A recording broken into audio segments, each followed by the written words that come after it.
तो मिराज शरीफ की रात प्यारे आके करीम नबी रहमत सल्लल्लाहु ताला अलैहि वसल्लम की आसमान पे मुख्तलिफ पैगम्बरों से मुलाकात हुई है। अल्लाह तबारक व तआला के पैगम्बर ने उनसे मुलाकात भी की है, बातें भी की हैं प्यारे आका करीम अलैहिस्सलातु वस्सलाम ने।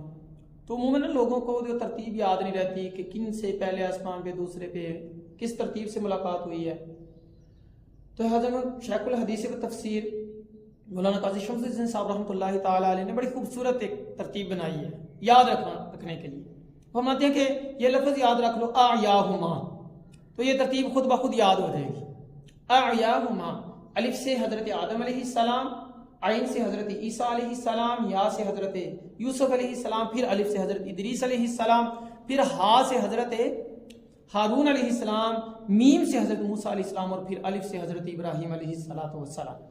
तो ये एक तरतीब है याद रखने की, बड़ी आसानी के साथ जो है ये नाम याद हो जाएंगे। तो वे प्यारे आका करीम अलैहिस्सलाम ने मुलाकात की, मुख्तलिफ बातें की हैं जिनका हदीस मुबारक के अंदर तज़किरा किया।